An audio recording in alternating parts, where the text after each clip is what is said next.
Neto de professora, o jornalista José Anselmo de Oliveira já estava alfabetizado ao fazer a sua primeira matrícula na escola regularmente aos 7 anos de idade. Aprendeu a ler a partir dos 4 anos de idade. E teve uma vida escolar que lhe possibilitou muitos avanços, exatamente por haver chegado à escola com a habilidade da leitura já desenvolvida. Neste vídeo de memórias, Anselmo Oliveira nos fala da sua trajetória como estudante no processo de alfabetização, no processo de aprendizagem do ensino de primeiro grau, que era a denominação que a primeira etapa da formação escolar recebia quando ele frequentou a escola, e também nos fala do seu ingresso no ensino de segundo grau na Escola Técnica Federal de Sergipe. Vamos acompanhar o depoimento de José Anselmo de Oliveira. Então, quando eu fui alfabetizado, eu tinha 3 anos de idade, pela minha avó paterna. Minha primeira professora, e eu acho que antes de aprender a falar direito, eu aprendi o ABC, porque a brincadeira que tinha era o ABC e a tabuada, porque era o básico, né, que se estudava na escola, e depois as primeiras frases, as primeiras coisas, e depois a primeira leitura. Eu me lembro, eu já com mais uns 4 anos, 5 anos, eu ajudava os meninos que estudavam na casa, na escola da minha avó, eu ajudava eles a corrigir um negócio dele que estava errado. Eu já ficava lá olhando, né? Eu sou do tempo da sabatina, que tinha um negócio da reguada, da palmatória. Então, quando errava, a gente dava bolo no outro. Então, tinha um primo meu que estudava lá, que eu dava muito bolo nele, por exemplo, na tabuada, que ele não conseguia acertar a tabuada, eu acertava, quem acertava batia no outro que errava. Então eu adorava essa parte, quando eu dava bolo nele, obviamente, né? Então, formalmente eu não fui aluno da minha avó, porque era uma coisa muito interessante. Como não existia um ensino infantil lá no interior, não havia escola formal. Os pais que tinham dinheiro colocavam nas escolas dessas professoras, como minha avó e outras que tinham, porque era uma forma de, quando o menino ia para o grupo escolar, ele já chegava se destacando. E aí facilitava depois ele fazer o exame de admissão ao ginásio, que era necessário para cursar o ginásio, e de certa forma, já naquela época ainda, logo depois, começavam a surgir os cursinhos pré-vestibulares, que era também quem já tinha nem precisava. Eu, por exemplo, quando eu fiz vestibular, não precisei fazer cursinho. Por quê? Porque você aprendia desde criança a aprender. Você aprendia a aprender, aprendia a estudar. E dessa forma o cursinho do pré-vestibular, na verdade, era uma grande busca para suprir aquelas falhas na educação toda que você tinha no ensino médio, no ensino ginasial, etc. e tal. E no básico também, de certa forma. Agora, eu notava que as pessoas que estudaram como eu, desde cedo, dessa forma, alfabetizados mais cedo, não tinham essa necessidade. Por isso que muita gente, Jorge, eu acho que terminava o primário e não queria mais estudar, porque ele sabia ler e escrever, de certa forma, muito bem, e sabia fazer as 4 operações. Coisa que, infelizmente, hoje o camarada chega até na faculdade e ainda escreve errado, lê errado, e se botar uma conta difícil é capaz do cabo não fazer. A minha primeira escola, do ponto de vista formal, que eu tive matrícula e tudo, foi lá no João Kennedy, em Aracaju. No João Kennedy eu tinha exatamente 7 anos. Primeiro ano primário, mas só que tudo do primeiro ano eu já sabia. Tanto é que eu estava olhando outro dia uma ficha minha, eu acho que encontrei por acá, estava lá. A nota era 100. Era 100, 100, 100, 100, 100. Aí quando eu fui estudar o segundo ano do primário, foi quando chamaram minha mãe para ir para o terceiro. Porque eu continuei tirando 100, 100. Na primeira prova que houve, tirei 100, 100. Aí a professora disse, não, ele já sabe. Porque aí, aquela coisa que até hoje se discute, né? Se você sabe, por que você tem que cumprir formalmente o seriado e tal. Coisa que é absurda, eu até discuto isso, quando alguém com 16 anos, com 15 anos, passa no vestibular e sabe a matéria toda e você não pode se matricular porque não tem formalmente. Isso é uma coisa de um atraso tremendo. Total. Naquela época, eu não me lembro o nome da diretora. Eu fiquei com medo quando chamou minha mãe, porque eu pensei que tinha feito alguma besteira. A única coisa, porque ela mandou um recado por mim. Então eu disse assim, bom, se mandou chamar a mãe, aquela ideia, quando a diretora chama a mãe é para reclamar, né? Eu nunca imaginei que era para poder me adiantar no curso. Eu estudei, eu fiz um primeiro ano eu fiz o segundo e o terceiro. Aí no quarto foi quando eu me mudei para o Castelo Branco, o bairro Castelo Branco. E aí eu não conseguia, porque era distante, e tinha um colégio chamado Walter Franco, senador Walter Franco, eu não sei se era do estado ou se era do município, que ficava ali na entrada que ia para o Médici. Hoje é Nestor Sampaio, ficava ali na esquina, era até feito, era um modelo meio americano, acho que foi da época do governo Kennedy, que mandou umas estruturas, que era uma estrutura da escola diferente, era de madeira, com umas estruturas de... Senador, foi quando eu completei o quarto ano primário, porque aí eu fui transferido do João Kennedy para lá, porque era mais perto da minha casa, eu ia a pé, voltava, e fui estudar no senador Walter Franco. E isso foi em 69, quando eu fui fazer, no final do ano, o exame de admissão ao ginásio. O exame de admissão ao ginásio eu fiz num colégio estadual que fica, até hoje existe, fica ali atrás do posto Sinhazinha, ali no Grajiru, Senador Leite Neto. Eu fiz ali a prova, mas era para ir para o Ateneu. Só que foi fundado nessa época, o Costa Silva e o Castelo Branco, ali na Rio de Janeiro, e a divisão foi feita exatamente pela moradia. E foi a maior frustração da minha vida, que eu queria ser aluno do Ateneu, mas como eu morava no Castelo Branco, do outro lado da rua, da linha do trem, me mandaram para o Costa Silva. Como outros que moravam no Santo Antônio, foram estudar no bairro industrial. Até porque era uma linha que eles dividiram ali, do 18 para cá, e do bairro industrial para lá ia para o Castelo Branco. Santo Antônio, uma parte de Santo Antônio foi para o Costa Silva. O ginásio eu terminei no Costa Silva. O segundo grau eu fiz na Escola Técnica Federal.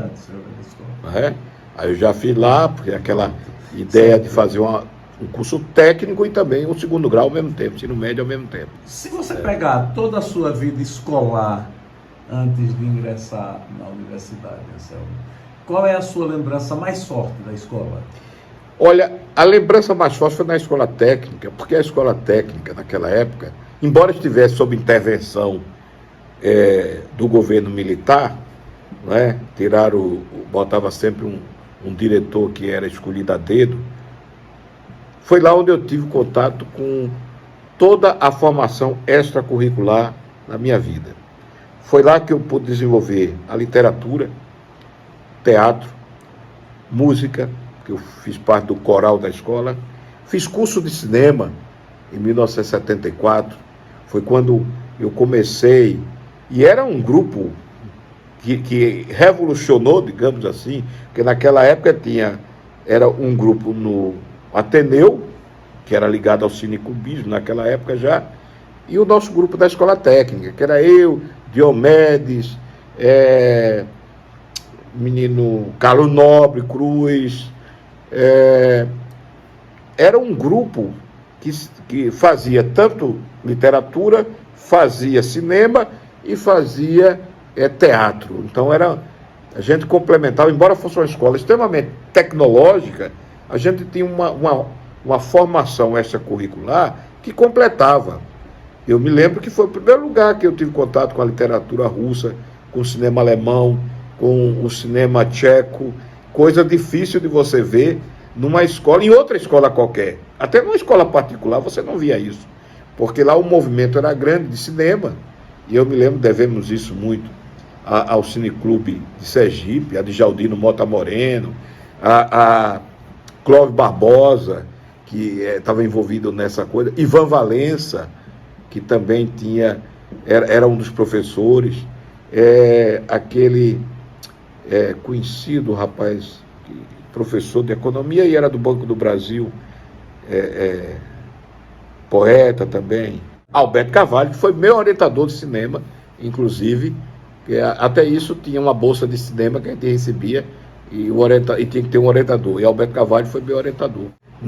Eu acho que no Kennedy eu não tive muito isso, porque primeiro eu era pequeno e eu era chegado do interior, então eu não tinha nem eu podia frequentar a casa dos colegas, não tinha ninguém vizinho meu que estudasse junto comigo, que fosse e tal, então foi muito rápido o tempo, e como eu mudei de sala logo também, porque eu saí, esse adiantamento me tirou de uma sala para outra, eu não tive, e tanto é que eu não tenho na lembrança nenhum colega da época lá. Os colegas que eu lembro de escola mesmo já começam no ginásio, né? E no ensino médio. O Kennedy eu acho que foi uma fase tão de transição assim, que tudo era tão novo para mim, que eu me recolhi muito, no sentido de me proteger, talvez, porque eu era novo. Eu estava acostumado a ser aluno da minha avó, da minha tia. Então, tudo aquilo ali para mim era quase agressivo para mim. Então, eu ficava na minha concha, né? E assustado também. Eu ficava, na verdade, a palavra é essa. Assustado, porque aquilo para mim era uma novidade. Uma escola maior, cheia de sala, cheia de professor, cheio de fiscal, né? Inspetor e tal. Eu nunca tinha visto isso, na verdade. Sempre português. Eu sempre gostei de português, porque português para mim era uma coisa desafiadora, eu sempre gostei de redigir, então era uma disciplina que eu sempre procurava, como fui estimulado a ler muito cedo, então eu gostava de ler, e quando a gente lê você escreve melhor, isso sempre me dava uma satisfação muito grande. Diferente quando eu cheguei, por exemplo, na escola técnica, porque aí eu comecei a gostar de uma matéria que eu não gostava, que era matemática e física. Passei a gostar. Só os colegas do bairro, por isso que eu digo, quando você tem um colega que está perto ali de você, termina você fazendo amizade. Por exemplo, tinha um colega que, até hoje eu não sei o nome dele todo, eu chamo de Gia, porque ele era branquinho e a gente chamava de Gia. Depois ele veio a ser meu colega na escola técnica também. E a gente fez uma amizade tão grande lá no senador Walter Franco, que nós começamos a fazer com 10 anos de idade. Ele é um excelente desenhista, tanto que ele fez desenho arquitetônico.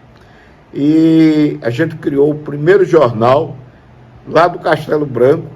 Eu escrevia, datilografava, ele fazia a charge num estêncil a álcool, e a gente imprimia o jornal na sacristia da igreja que ficava no Ponto Novo, lá na paróquia Nossa Senhora de Fátima, com a liberação do padre Manuel Soares Caldas, que era o pároco, e a gente usava a máquina de escrever da paróquia para fazer um jornal com charge, naquela época, num estêncil a álcool. E a gente vendia por um cruzeiro lá O povo comprava só para ajudar, né? Na verdade, ninguém nem lia. Mas a gente fazia o jornal quinzenal, de 2 páginas, rapaz, 2 páginas, e em papel comum, estêncil a álcool.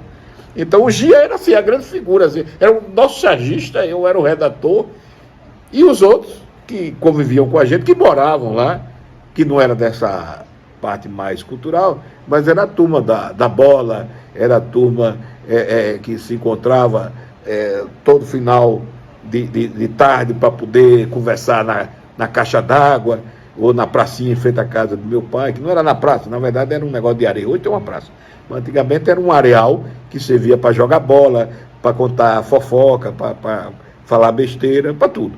Os professores, parece, eles ficavam eles eram vinculados não somente lá, eles tinham outras escolas. Então havia muita mudança de professor naquele ano, e eu achava interessante porque a gente começava com um professor, terminava com outro, não sabia, até a diretora mudava. Eu me lembro que eu fui falar com a diretora pensando, quando cheguei lá era outra, eu até me surpreendia, porque eu acho que tinha pouco pessoal, na verdade, no sistema de saúde, ou no sistema de educação naquela época, e com aquela ampliação daquelas escolas para aqueles bairros novos, era muito tumultuado, porque tinha muito professor que ia para lá, mas não queria, porque ali era periferia, ali era longe, ali era como se fosse um povoado. Eu me lembro que não tinha nem ônibus, não existia. Depois apareceu uma Marinette. Marinette é aquele ônibus famoso, que não é uma linha, é um dono só, que tinha um ônibus, e que fazia o Grajiru, ia na cidade, voltava, fazia aquele circular, e quando quebrava, pronto, só tinha aquele mesmo, que era aquele que fazia. Então os professores mudavam muito por conta disso. Lá no Walter Franco continuei, tanto é que eu continuei escrevendo, foi aí que surgiu a ideia do jornal. A ideia do jornal, eu acho que foi menos da escola, o surgimento, foi mais na paróquia, que eu era o coroinha da paróquia, eu e Gia, a gente vendo a máquina de escrever, vendo o mimeógrafo que rodava os cantos da igreja, tal. Aí a gente foi tendo ideia, e conversando com o padre nos incentivou a fazer o jornalzinho. Então, nós juntamos duas coisas. Eu já gostava de ler e de escrever, já ensaiava alguns poemas naquela época, e também aquela experiência, digamos assim, de contar história, de contar fatos. Então, eu brinco que foi aí que começou o meu interesse pelo jornalismo. Foi justamente na sacristia daquela igreja, quando eu e Gia resolvemos fazer o primeiro jornal do Castelo Branco, do bairro Castelo Branco. Lá teve amigos, por exemplo, lá tinham amigos que até hoje são meus amigos. Olha, César Maciel, que é irmão de Raimundo Emanuel, que era professor lá na escola técnica, ele fazia medicina e era o professor de educação física, morava no Médici. E César tinha vindo de Tobias Barreto justamente para estudar em Aracaju e vai estudar lá no Costa Silva. Então nós éramos colegas lá do Costa Silva. Lá a gente tinha, eu convivia tanto com o pessoal que era do ginásio, mas já convivia com outras pessoas que estavam mais adiantadas, que estavam assim, eu estava no primeiro ano, segundo ano, já convivia com o pessoal do terceiro ano, do quarto ano do ginásio, porque ela tinha aquelas, digamos, muito incentivo. A escola era grande, mas era a escola que atraía, porque tinha muito envolvimento. Por exemplo, eu passei a fazer ginástica de solo. Então, ginástica de solo, eu comecei a conviver, por exemplo, com o Zé Carlos, que é um grande amigo meu, que é funcionário do Banco do Brasil, já está aposentado, e que também fazia ginástica sobre solo. Eu comecei a gostar mais ainda, agora já adiantando para aprender um pouco mais de inglês, francês, foi quando eu conheci a nossa professora, foi sua também, Tânia, professora Tânia, que era professora lá no Costa Silva, né, que até hoje é minha amiga, Cléia Brandão, que era também professora nossa na escola, né?